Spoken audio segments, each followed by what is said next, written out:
또영주TV의 송영주. 김진수입니다. 드디어 리그가 재개가 됩니다. 폭죽 팡팡.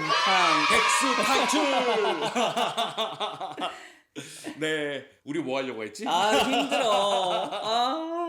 근데 네. 확실히 기다렸어요. 맞습니다. 기다렸고 그래서 기대감에 부풀은 팬들도 굉장히 늘어난 것 같아요. 네, 리그가 재개된다면 어떤 부분에 초점을 맞춰서 리그를 즐겨야 되느냐? 그 특집입니다. 리그 재개 특집. 오늘은 라리가 편입니다. 라리가. 네.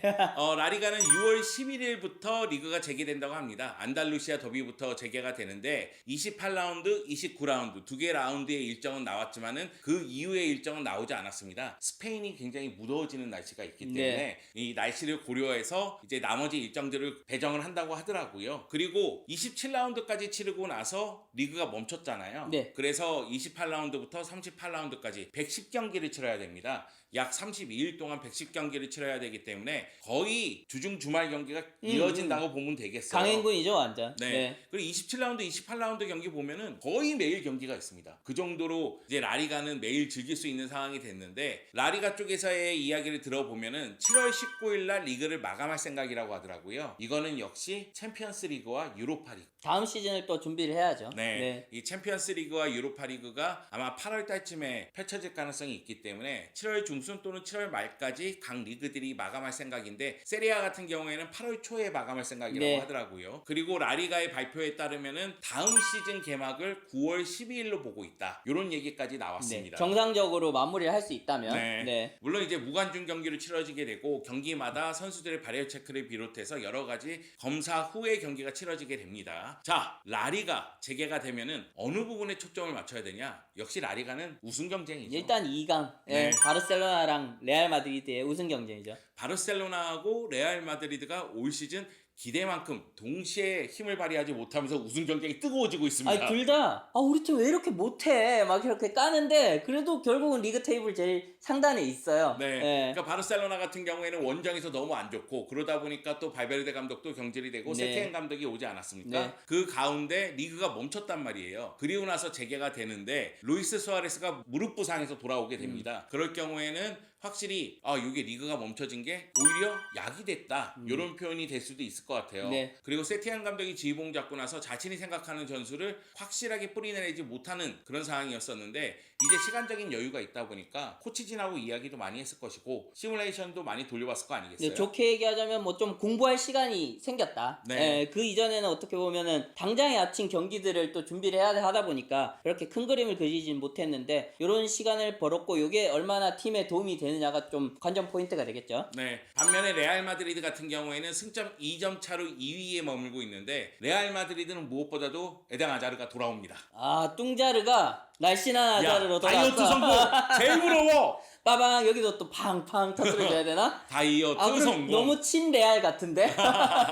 근데 아자르가 돌아옴으로 인해서 그동안 레알 마드리드의 문제는 파괴력에 있었어요. 왜 그러냐면은 벤제마에 대한 득점 의존도가 너무 높고 확실한 제2의 득점원이 없었거든요. 오히려 제2의 득점원 얘기하면은 라모스를 얘기해야 돼요. 그 정도였으니까 아자르가 돌아와서 공격진에 힘을 실어준다면은 그리고 아자르가 제2의 득점원 역할까지 해준다면은 충분히 강팀을 상대로도 약팀을 상대로도 제 힘을 발휘할 수가 있다. 레알 마드리드가 전반기의 문제는 강팀을 상대로는 강한데 오히려 약팀에게 발목을 잡혀. 그러면서 무승부가 많았거든요. 근데 이런 문제가 해결될 수 있기 때문에 아마도 지단 감독 입장에서도 아자르의 복귀가 정말로 희소식이 아닐까. 여기에 아센시오도 돌아오죠. 그렇죠. 그러면은 확실히 공격 옵션, 득점 옵션들이 좀 많이 늘어나게 될 것이고 지단 감독도 자원을 활용하는데 좀 더 여유가 생기지 않을까 그렇게 생각돼요. 자, 그러다 보니까 우승 경쟁은 굉장히 뜨거운데 물론 여러분 우승은 누가 될지 모릅니다. 이거 슬쩍 바르셀로나 얘기하려다가 그렇게 얘기한 거 아니야? 우승은 누가 할지 몰라요. 왜냐면은 이번 휴식기가 본의 아니게 휴식을 하면서 굉장히 큰 변수가 됐거든요. 그렇죠. 이게 어느 팀에게 플러스 요소가 되느냐. 물론 이것이 일장일단이 있을 겁니다. 하지만 단보다는 장이 많은 팀, 그만큼 효과를 보는 팀이 아마도 후반기 리그 재개되면은 더 힘을 발휘할 거기 때문에 경기를 좀 지켜봐야 될 것 같아요. 둘 다 어떻게 보면 부상자들이 돌아오면서 완전체 좀 가까워졌잖아요. 그래서 더 경쟁이 재밌을 것 같아요. 네. 네. 자, 우승 경쟁뿐만 아니라 라리가는 4위 경쟁도 굉장히 뜨겁습니다. 난 사실 우승 경쟁 관심이 없어. 그래? 여기가 너무 뜨겁거든. 여기가 진짜 재밌어요. 진흙탕 싸움이거든 완전. 네. 많은 분들이 그 얘기 하더라고요. 네. 우승은 어차피 레알 아니면 바르셀로나겠지. 그래. 두 팀 팬에게만 즐거운 거지 뭐 이런 얘기들 하는데 이 경쟁은 정말 3자 그냥 축구 팬이 봐도 정말 재밌어요. 네. 네. 3위 세비야부터 7위 발렌시아까지 승점 차가 5점에 불과합니다.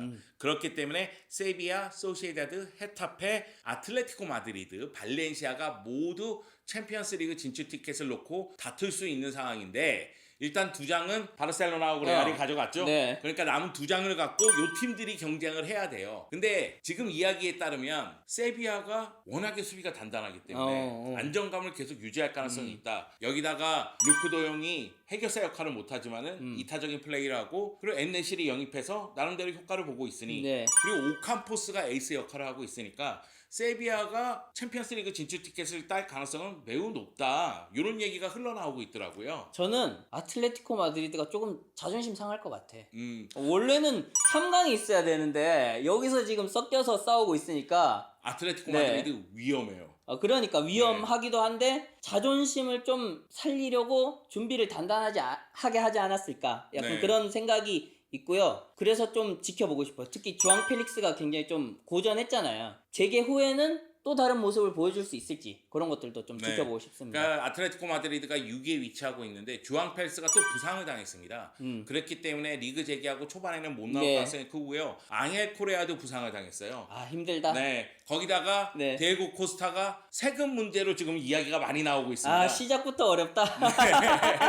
그러다 보니 네. 공격진에서 문제가 발생할 가능성이 네. 크기 때문에 아틀레티코 마드리드가 고전할 가능성이 크고 그리고 올 시즌 돌풍의 팀 소시에다드에 대한 관심이 굉장히 뜨겁거든요. 알가실 감독은 4위 확정 짓겠다 이렇게 다짐을 하고 있습니다. 뭐 소시에다드 얘기하면 여러분 이제 좀 지겨울 텐데 전방에는 이사크 아니면은 윌리안 호세 그리고 이선에는 오야르사발 웨데고르 포르투 네. 또는 야누자이 쟁쟁하거든요. 참 좋아요. 팀 스쿼드를 잘 구축했어요. 네. 네, 그렇기 때문에 공격 라인에서의 힘은 대단한데 다만 전체적으로 라인을 올리면서 공격을 하는 스타일이기 때문에 상대의 역습에 무너지는 경향이 한두 차례 나오곤 합니다. 네. 그런 부분을 어떻게 대처하느냐 이것이 매우 중요할 것으로 보이고요. 이런 팀을 잘 공략하는 팀이 또 요 순위에 섞여 있잖아요. 네. 헤타페. 그렇습니다. 네. 헤타페 같은 경우에는 보르다라스 감독이 4-4-2 포메이션을 바탕으로 해서 안정적인 경기 운영과 함께 그리고 하이메 마타, 호르에 몰리나, 앙헬 로드리게스 이런 네. 스트라이커들이 이제 골을 많이 넣잖아요. 그런데 호르에 몰리나가 또 승부 조작과 관련된 연루설이 있어서 네. 심리적으로 좀 쫓기지 않을까 이런 걱정은 있는데 그럼에도 불구하고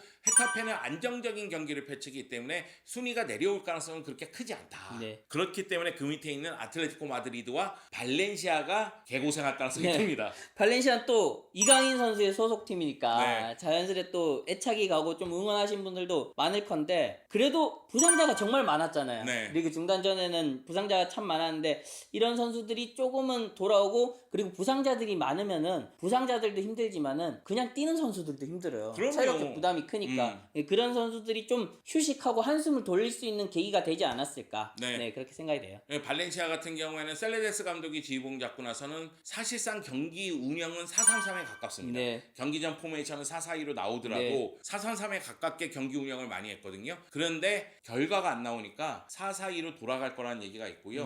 최근에 좀 시끄러운 게 가라이가 재계약을 거부했습니다. 네. 근데 이 재계약 거부 과정에 대해서 인터뷰를 하면서 좀 시끄러운 상황이거든요. 이런 부분들이 지금 경기력에도 영향을 미칠 수 있기 때문에 발렌시아가 조심할 필요성이 있지 않을까 네. 그런 생각이 좀 듭니다. 일단 이거 너무 뻔한 얘기지만 순위대로 갈 가능성이 좀 높긴 해.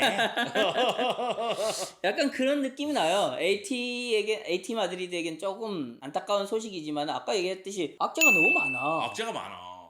지금 당장에 풀긴 좀 어려울 것 같고 그리고 세비야하고 소시에다드가 쉽게 무너질 것 같지가 않거든요. 저는 헤타페가 좀 가장 위협적인 상대가 되지 않을까 싶은데 헤타페도 보면은 공격이 깔끔하진 않아.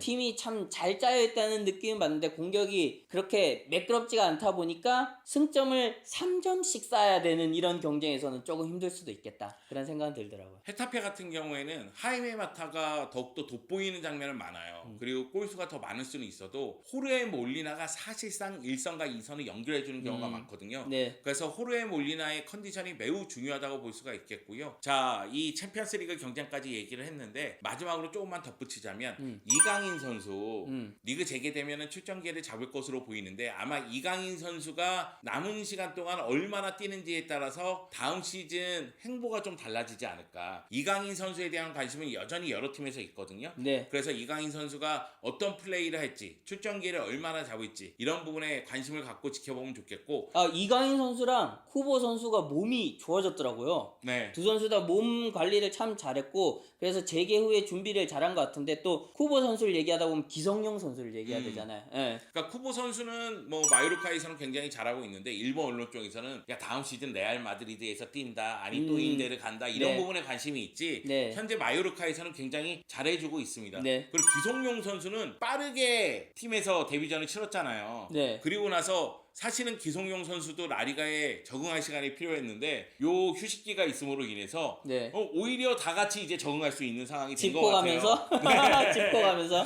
네, 그래서 기성용 선수도 계속해서 출전 기회를 잡지 않을까라는 생각이 있습니다. 네, 기성용 선수를 좀 많이 봤으면 좋겠어요. 라리가에서 한국 선수가 꾸준하게 이렇게 나온 장면을 본 게 많지 않잖아요. 이강인 선수가 지금은 좀 출전 시간 때문에 좀 고생하는 면도 있고 하니까 기성용 선수가 좀 나와서 또 쿠보랑 멋있는 그림을 많이 만들어내면은 라리가에 또 화제가 되고 좀 재밌지 않을까 그런 생각이 들어요. 뭐 이런 표현하면은 너무나 식상한 표현이지만은 소위 얘기해서 패스를 통한 축구를 전개하는 데 있어서 천재라는 소리를 들었던 선수가 기성용, 그리고 지금 천재라는 소리를 듣는 선수가 이강인 아니겠어요? 이 두 선수가 라리가에서 어떤 활약을 펼치느냐에 따라서 앞으로 한국 선수들이 라리가에 더 많이 등장할 수도 그렇죠. 있으니까 네네. 그동안은 좀 아쉬움이 있었잖아요. 이천수도 그렇고 네. 박주영도 그렇고 아쉬움이 좀 있었는데 그쪽은 이제 공격수들이었잖아요. 이제 미드필더 라인에 있는 이강인, 기성용이 어떻게 하느냐에 따라서 앞으로 라리가에서 한국인 선수들이 더 많이 뛸 수도 있으니까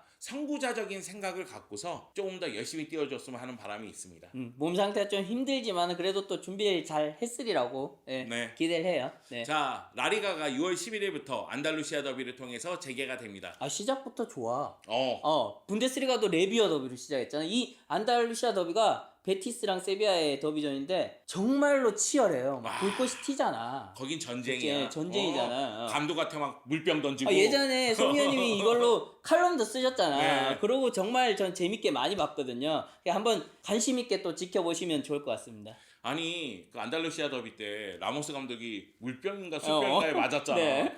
그래서 난 그거 보면서 와 저걸 정확히 맞춘단 말이야 막 이런 생각했었거든. 네. 여하튼 안달루시아 더비 네. 꼭 보세요. 정말로 뜨거운 경기입니다. 자, 그러면은 다음 시간에 돌아오겠습니다.